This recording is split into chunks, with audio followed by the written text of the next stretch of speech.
Welcome back to the podcast. I'm your host, Brian Nowicki. And today, first of all, I had planned that I was going to talk about former head football coach Tom Amstutz.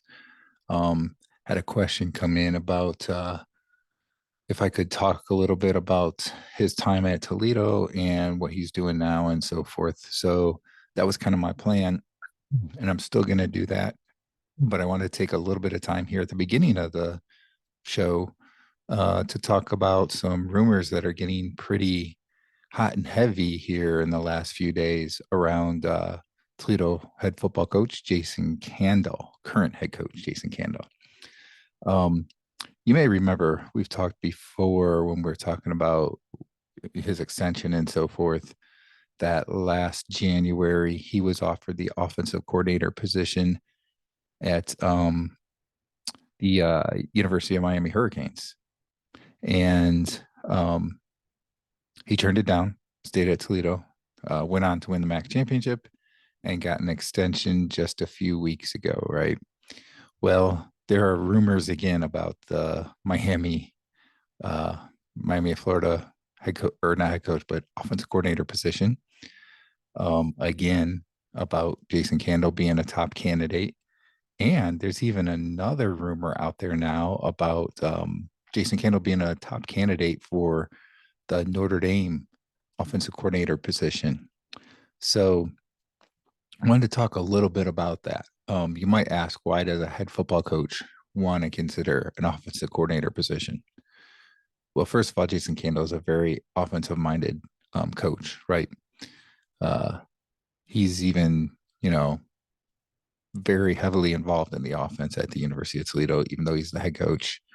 He was an offensive coordinator before. And, that is something that has definitely an interest for him, right? Running an offense. The other thing is Miami and Notre Dame can offer a lot of money, and in pretty much they can offer as much as what he's making as a head coach, if not more. And that is something that has to definitely be considered. Um, so, yeah, he's a top candidate for both of those positions. And we'll have to see here soon what's going to happen. Um, I've heard from some people down in Miami that if he's going to be the next offensive coordinator at Miami, you're probably going to know within the next 24 hours. So I think we would know fairly soon if he is going to go to that route. Notre Dame might take a little bit longer. I think they're still pretty early in their search at this point, at least in looking at for 3 to 4 different candidates, top of the candidate list for them. But we'll have to see what happens. I know he and his wife like Toledo. He likes coaching here at Toledo. They like the city and everything, the area. And he's an Ohio guy, so keeps him, here in Ohio and everything. And he's got a good thing going on as the head coach at Toledo. You look at the new extension that he just signed. It's a 3-year extension. So beginning after next season, it would be. And every time he wins 9 or more wins and has 9 or more wins in a season, it gets extended another year. So he's got a really good situation there. And I think that's going to be tough to pass up. And being a head coach and having full control of, your program is even another big thing to look at. So it'll be interesting to see what happens. As I said last year, he turned down an opportunity to be the offensive coordinator at the Miami Hurricanes. So that could very well happen again this year. We'll just have to see. And, Toledo has a really good team coming back. So they're in position to be really, really good next year as well. So it'll definitely be interesting to see what ends up coming out. I think, again, we're going to know about Miami here very soon within the next day. Notre Dame might take a few days. It's hard to say exactly. We'll see if those rumors heat up any more than what they have. the Miami rumors seem to be a lot bigger rumors at this point. And I mean, he's got a good thing going on here at Toledo. So it could all just be talk that's going on out there. It could be just that he is keeping his options open and so forth, and is willing to look at other things, but he's not going to really go anywhere, or he could go. So we'll have to see what happens. So I just want to talk a little bit about that, and didn't want to not bring it up since it's a pretty hot topic that seems to be out there right now. In social media, you're seeing a lot of posts about it and so forth.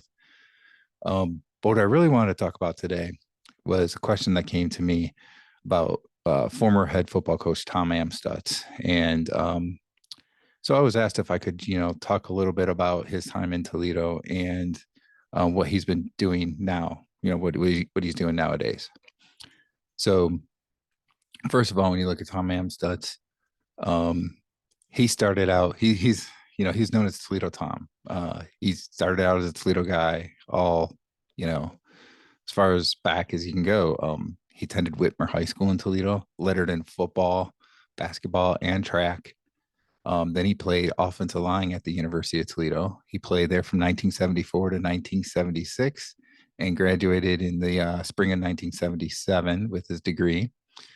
And right outside of that, after playing his playing days, he started coaching right away at Toledo. 1977, the fall 1977, he started as a position coach at Toledo through 1986. Then there's just a couple year gap here, about a 3-year gap, 1987 to 1989, where he went to Navy and he was a position coach there. And so it was interesting. He had that opportunity. But again, he's Toledo Tom. He's a Toledo guy, and he came back. He came back as a position coach in 1990. And he was there from 1990 to 1993 as a position coach. And then finally in 1994, he was promoted to the defensive coordinator. And of course, that was back in the Gary Pinkel days. And before that, he coached under Dan Simmerall, and he had the year in 1990 under Nick Saban. And then, you had Gary Pinkel, and in 1994, he got promoted to the defensive coordinator. And as the defensive coordinator, each year you could see the defense improving. Of course, 1995 was the undefeated season, 11-0 with one tie, tie in the regular season. It was a team that still did give up a decent amount of points, but they scored a lot. But the defense was definitely improving. And, you get into 1997, 1998, when the MAC championship games started, and Toledo played in those games against Marshall. Defense was continuing to improve again. And you get to that 2000 year, and that was like the big year, right? So that was the year that Toledo started off against Penn State at Penn State. Like around 100,000 people there, and probably one of the quietest games for Penn State ever, as they were just destroyed by Toledo 24-6. But this game really was, it was a bigger blowout than the score, right? Like Toledo jumped out early and really in the second half just tried to run out the clock a lot. And Amsterdam's defense was great in that game. And, if you watch that game on TV, they showed him, or if you even saw how, like if you saw highlights after the fact and so forth over the years, there's been highlights that have been showed. They showed him in the press box, being very animated at different times, where the defense did really well and so forth. And that was kind of, I think, the game that really got him a lot of attention. He already at Toledo, the UT fans and the players and the coaches, they all already loved him, right? He was a very good coach to play for. And He was very well liked. But that game really kind of put him on the map, I think, more nationally. And then, as it turned out, that was just a great season for Toledo. They beat Marshall 42-0 during the regular season. Um, and other than the slip up at Western Michigan, it would have been an undefeated season. So it was a great year, and that's when Gary Pinkel at the end of that season left for Missouri. And when he left, of course, he was going to have Tom Amstutz come over with him as his defensive coordinator. But Tom, he's a Toledo guy, and he wanted to be the head coach at Toledo, and he was given the opportunity. So he came back to Toledo and he became the head coach. So from 2001 to 2008, for 8 years, he was the head coach at Toledo. He won two MAC championships in his first 4 years, winning it that first year in 2001. Of course, he had Tavares Bolden at quarterback, Chester Taylor at running back. So, pretty solid defense. And then in 2004, with Bruce Grakowski, the Rockets won the MAC championship again. So two MAC championships in his first 4 years, a total of 8 years as the head coach at Toledo, a 58-41 record, 2-2 in bowl games, four MAC West division titles in those 8 years. The 58 wins is the second most in Toledo football coaching history, behind Gary Pinkel, who had 73 wins. So, just a great head coaching career from a guy that had been coaching or playing at Toledo, for so long. Like, you go back to 1970s when he played, and then late 70s when he started as a position coach at Toledo. So just, he'd always been there for so long, other than the couple years that he was at Navy, right? Um, another highlight for the Tom Amstutz years was in that final year, beating Michigan 13-10 at the Big House. Another game that you have to look at, a huge opponent with over 100,000 in attendance, and probably one of the quietest games ever at Michigan, right? And Nick Moore was on that team for Toledo, and he had a great game, made a lot of catches in that game. And just you look at some of the games that have happened, and during Tom Amstutz's tenure there, right? So first of all, to talk about as a defensive coordinator, there was the the the game against Marshall that I talked about in 2000, 42-0. If you were a UT fan and you were at that game, it was just crazy, incredible. This was a Marshall team that had come into the MAC and had been dominating the MAC pretty much. And they were just completely destroyed in that game. The defense dominated that game. You look at the Penn State game that year in 2000, the defense dominated that game. You go back to 1995, the second season as a defensive coordinator. It was an undefeated season, and Toledo won bowl game, the Las Vegas Bowl, which just happened to be the first overtime game in college, Division I college football history. Division I, I should say, FBS or whatever, right? So, involved in a lot of big games. Then you go to 2001 when he becomes a head coach. The Rockets beat Marshall in the MAC championship game to get their first MAC championship since 1995. The first MAC championship since Marshall had rejoined the MAC and had been dominating.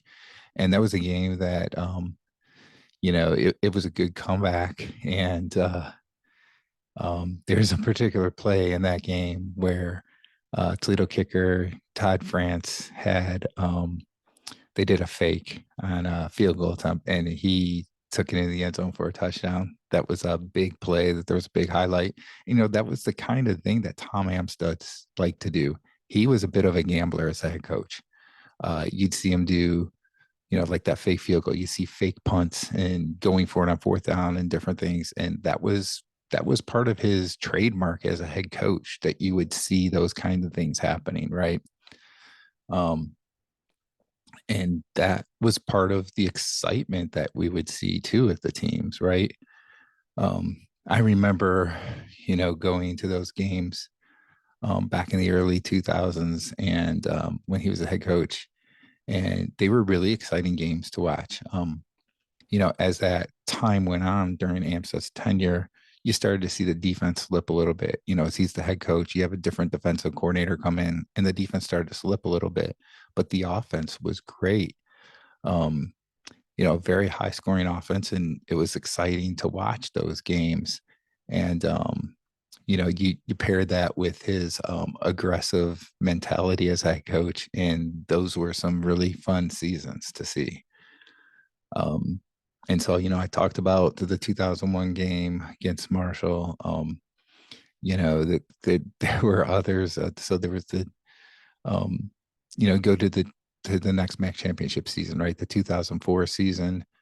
You had the MAC championship game against Miami of Ohio, and big wins there. Then you go to 2005, and didn't go quite as well as Toledo would have wanted. They didn't get to play for the MAC championship or anything, but they did go to a bowl game, GMAC Bowl, and they beat UTEP pretty bad. I think, as a matter of fact, Toledo scored like 45 points or something like that. So, just another one of those games where it was so exciting to watch. It was exciting to watch his teams that he was the head coach of. Um, so, he coached through 2008. Like I said, he had 58 wins.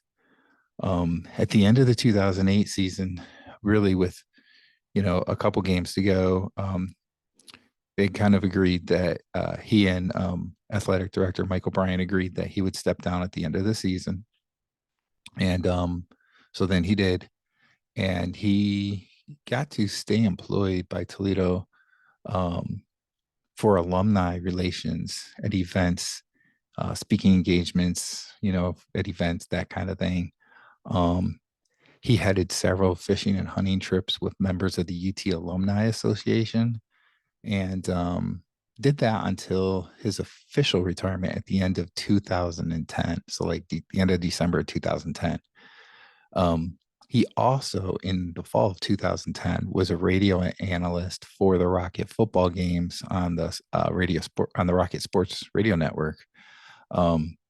So he did that in 2010 as well. And then you got to the end of 2010, and that's when he did his official retirement. So he hadn't coached since 2008, but he was still doing that stuff, working technically for the state, right? At the end of 2010, he retired. So, great coach. The end of 2010, he retires. In 2015, he's inducted into the Toledo Hall of Fame, the University of Toledo Hall of Fame. Just again, Toledo Tom, he's Toledo guy, right? So now the question is, where is he now? Well, he is now 67 years old, and he's retired and living in Florida. And he's been there since 2016. He's currently, he's been married for more than 40 years, and he's currently enjoying time retired, like I said, as a grandfather, husband, father, so forth, right?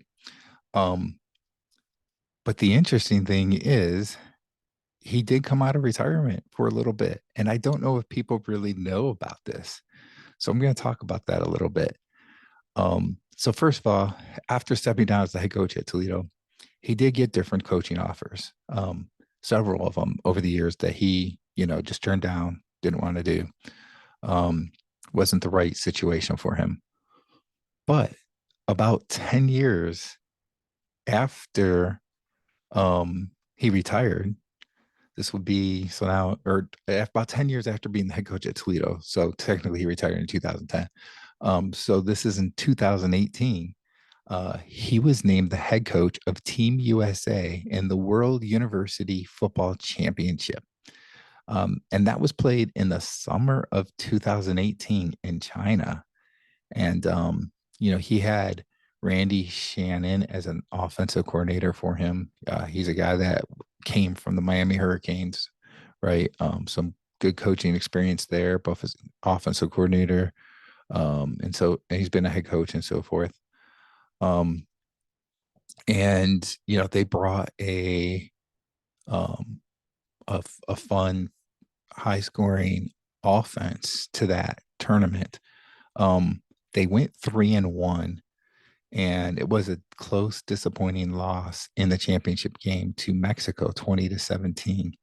And the interesting thing is that this was the third straight.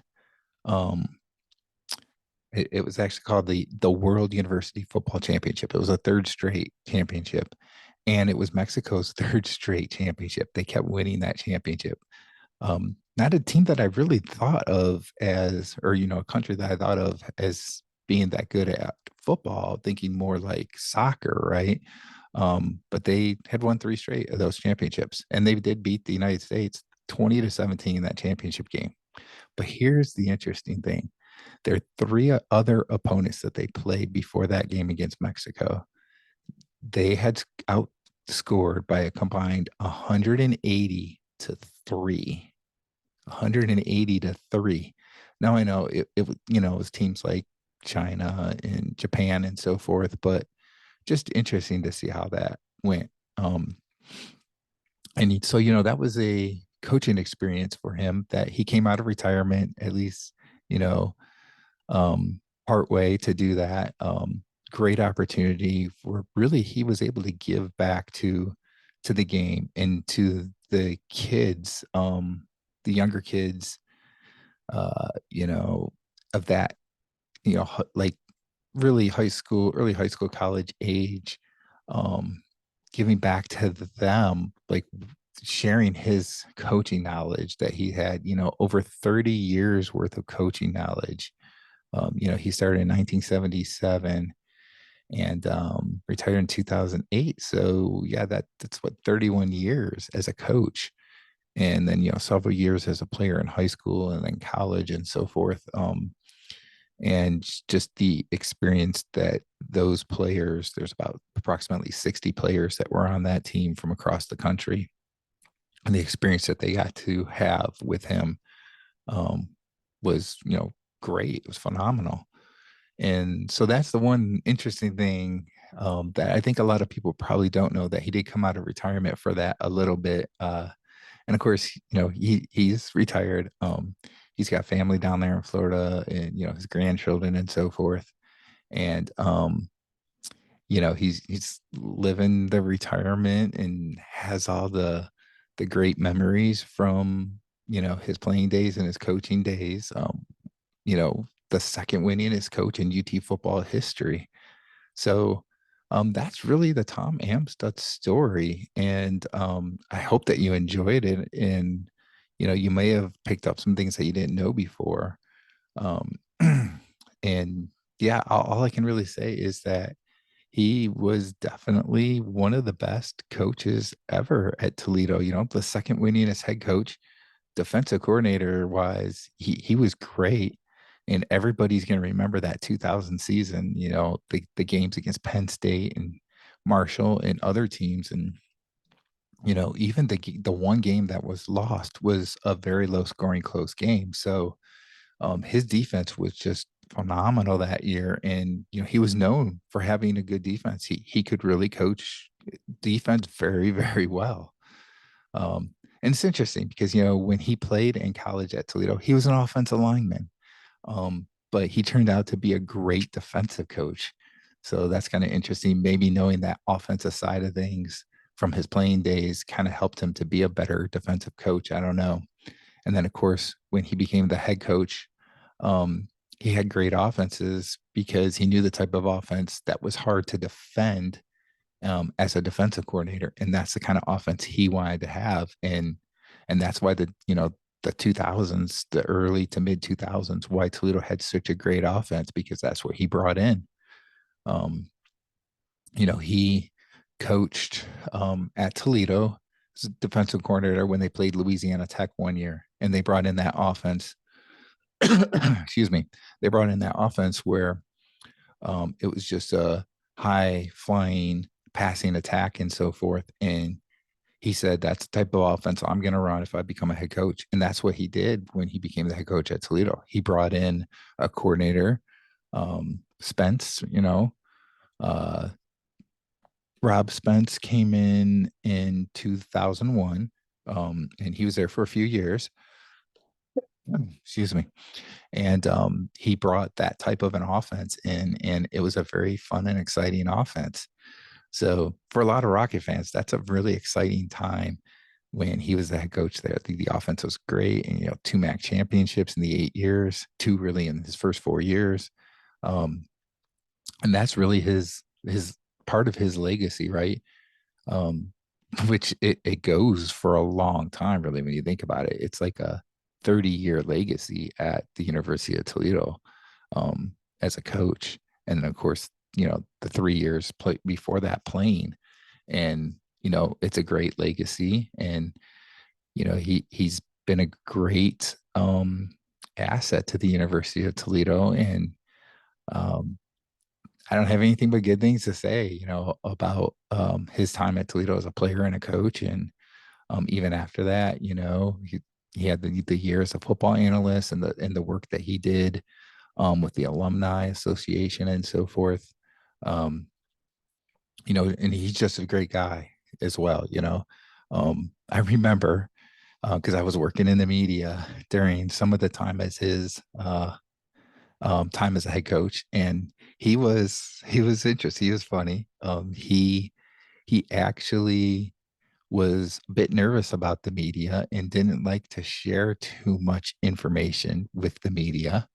Um, and he was always afraid that the information was going to get out to the other teams that they were going to play as well. So, and he's at home with football and the players, and he was, like I said before, a very coachable, or a very player. I don't know what the right words I'm trying to say, but the players really liked him as a coach, right? Um, and that was one of the big things, I think, when he became the head coach at Toledo, is that the players really, really wanted him to be the head coach in 2001. And that was where he was at home, but wasn't as quite as comfortable with the media and talking to the media. So those are some interesting days, being in the media and talking to him and trying to get information and so forth. Um, and I'll always remember those days for sure with Coach Amstutz. But yeah, I know I'm kind of rambling on, but he's meant a lot to this university, no doubt about it. And I think every Rocket fan out there has a lot of good things that they remember about Coach Amstutz when he was here as a coach, and even as a player, for those that remember that time as well. Um, so thanks for listening to the episode today. Let me know in the comments if you have any favorite memories of Coach Amstutz, or anything else that you want to talk about with Amstutz. And then also what we talked about at the beginning with Jason Candle. Let me know what you think with Candle. Um, I don't really know for sure what's going to happen there. I'd like to say, given that contract that he's got, that it makes a lot of sense to stay. That's a great contract that works really well for both parties, both the university and for Jason Candle. But you'll have to see what happens.